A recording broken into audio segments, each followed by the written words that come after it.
안녕하세요. 오늘은 성령 모독죄가 무엇인가에 대해서 질문을 주신 분이 있어서 질문 답변 형식으로 말씀을 좀 드리도록 하겠습니다. 먼저 성령 모독죄는 우리가 이제 개역성경 표현으로 하게 되면 성령 회방죄라고 이렇게 부르기도 하는데, 성경이 이것에 대해서 뭐라고 말씀하고 있는지 하나하나 좀 살펴보도록 하겠습니다. 우리는 신앙생활 하다가 무슨 문제가 생기면 성령 모독죄, 성령 회방죄라는 이야기를 종종 들을 때가 있습니다. 특히 문제를 일으킨 성도들에 대해 목회자가 성령 모독죄를 운운하면서 성도들은 두려워서 아무 말도 못하게 만들 때 많이 오용되는 그런 말로 잘 알려져 있습니다. 왜 이런 말이 생겼을까요? 물론 성경에 다 나오는 근거가 있기는 합니다. 먼저 결론부터 말씀드리면, 하나님의 말씀을 바르게 나누어서 연구하지 않았기에 생기는 불찰입니다. 성령 모독죄, 바로 성령 회방죄는 아래의 말씀들이 언급되는데 모두 신약의 공관복음인 마태, 마가, 누가복음에만 언급되고 있습니다. 즉 예수님의 공생애 당시 유대인들을 가르쳐서 한 말들임을 주목해야 합니다.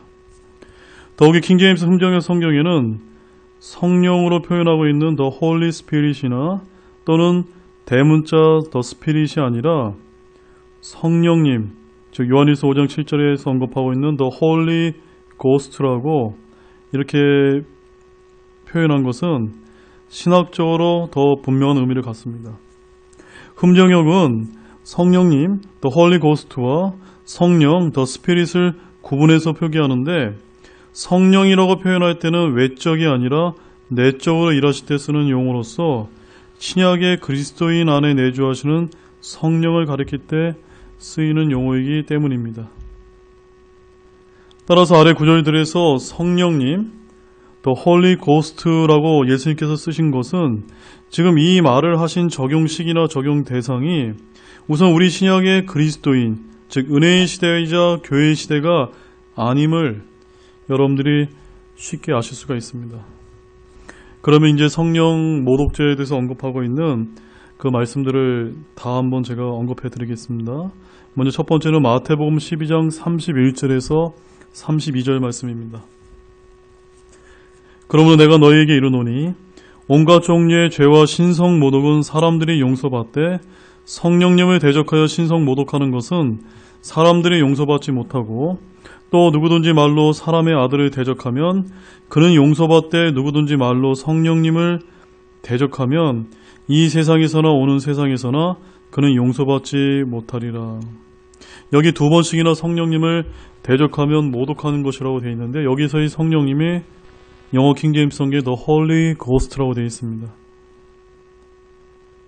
또한 두 번째로 마가복음 3장 28절과 29절 말씀을 보시면, 진실로 내가 너희에게 이르노니 모든 죄는 사람들의 아들들이 용서받고 또 그들이 신성 모독할 때 쓰는 신성 모독도 다 용서받되 성령님을 대적하여 신성 모독하는 자는 결코 용서받지 못하고 영원한 정죄의 위험에 처해 있느니라 하시느니라 라고 되어 있습니다.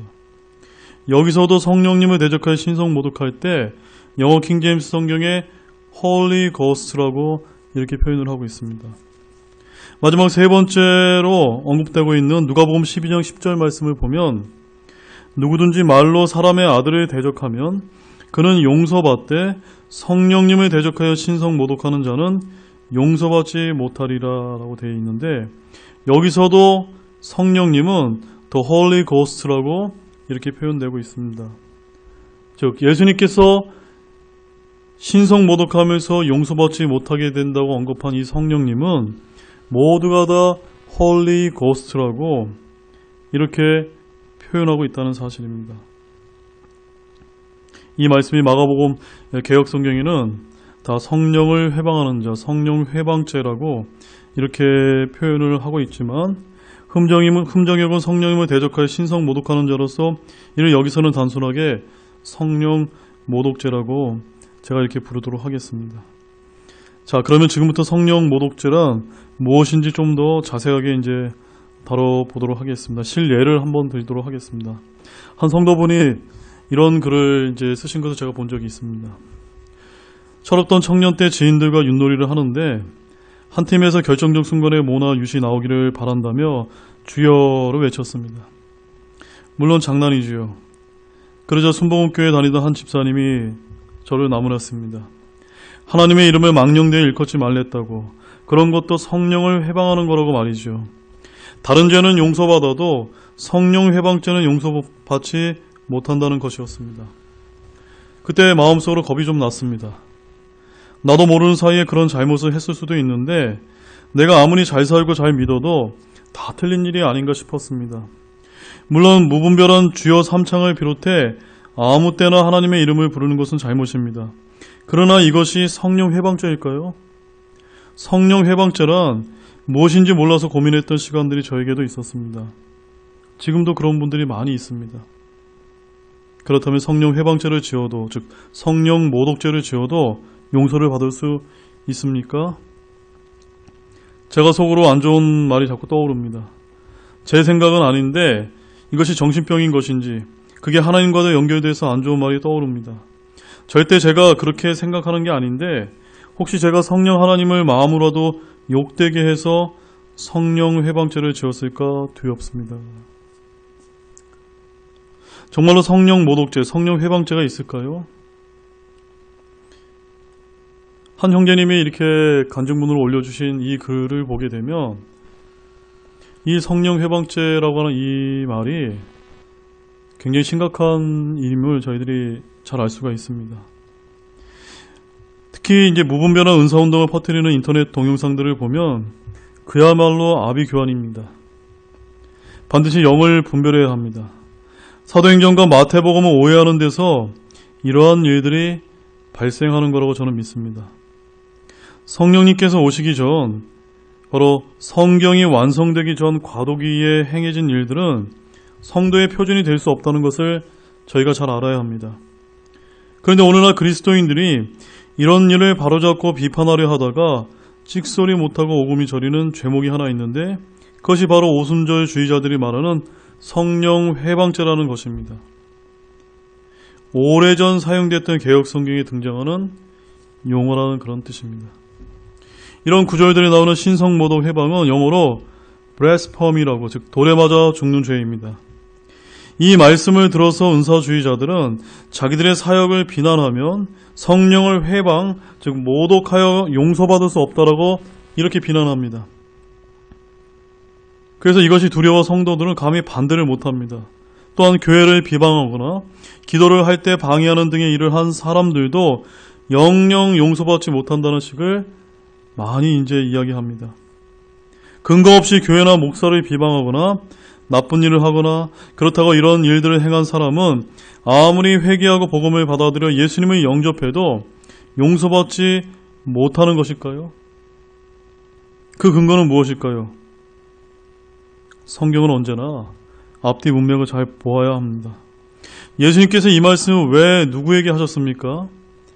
바로 이렇게 말한 이들에게 하셨습니다. 마가복음 3장 22절과 30절 말씀을 읽어드리겠습니다. 22절, 예루살렘에서 내려온 서기관들은 이르되 그가 바알세붑에 사로잡혀 마귀들의 통치자를 힘입어 마귀들을 내쫓는다 하거늘. 30절, 성령님을 대적하여 신성 모독하는 자는 결코 용서받지 못하고 영원한 정죄의 위험에 처해 있느니라 하시니라. 이는 그들이 말하기를 그가 부정한 영에 사로잡혔다 하였기 때문이더라. 이것은 예수님께서 성령님 또 홀리 고스트의 능력으로 행한 일을 마귀들의 통치자의 일이라고 한 자들에게 하신 말씀일 뿐입니다. 그러므로 이런 죄는 우리가 그 시대로 돌아가 예수님의 사역을 모독하지 않는 한 짓고 싶어도 지을 수 없는 그런 죄입니다. 신약이든 구약이든 사람이 회개할 때 하나님이 용서하지 못할 죄들은 하나도 없다는 것을 여러분들이 믿으시기 바랍니다. 특히 십자가 사건 뒤로는 우리가 회개하여 용서받지 못할 죄가 없는 진정한 은혜의 시대라는 것을 알 필요가 있습니다. 좋지 않은 생각은 여러분의 기도로 물리치고 회개하면 된다는 그런 말씀입니다. 따라서 잘못된 은사주의자들이 심어놓은 죄책감에서 벗어나야 합니다. 그들이야말로 성령님을 잘못 이해하고 있는 사람들입니다. 따라서 구원이 취소될 수 있다, 행위에 의해 구원받을 수 있다, 성령 세례, 즉 방언 등 특정한 은사를 확실히 받아야 구원의 증표가 된다는 등등의 교리, 이런 것이 틀렸다라고 가르쳐주는 것은 성령 회방죄, 성령 모독죄가 아님을 분명히 여러분들이 아시기 바랍니다. 오히려 이것은 성령님께서 기뻐하시는 일입니다. 결론을 맺겠습니다. 성령 모독죄, 즉 성령 회방죄는 예수님 당시에 예수님께서 마귀의 통치자인 사탄의 영에 사로잡혔다고 비방한 자들에게 주어진 것이며, 그와 비슷한 일들을 무분별하게 흉내내는 목사들을 저주하거나 그들의 일을 방해했다고 받는 벌이 아닙니다. 또한 모르고 하나님을 비방하거나 모독했다면 회개를 통해서 얼마든지 용서받으면 될 것입니다. 반드시 영을 분별하고 그것이 성령님의 사역인지 마귀의 사역인지 여러분들이 분별해야 합니다. 잘 분별할 때 복음은 더욱더 확실해지기 때문입니다. 그러므로 성령 모독죄를 오해하며 여러분의 마음에 졌던 짐을 지금 당장이라도 벗어버리기 바랍니다. 이보다 더 기쁜 소식이 어디 있겠습니까? 복음을 값싼 사람의 생각에 묶어두지 마시고 진리가 너희를 자유케 하리라고 말씀하신 것처럼 온전한 진리를 붙들고 성령 회방죄의 그런 죄 가운데 혹시 두려워 떠는 분이 있다면 그 죄의 짐을 벗어버리시기 바랍니다.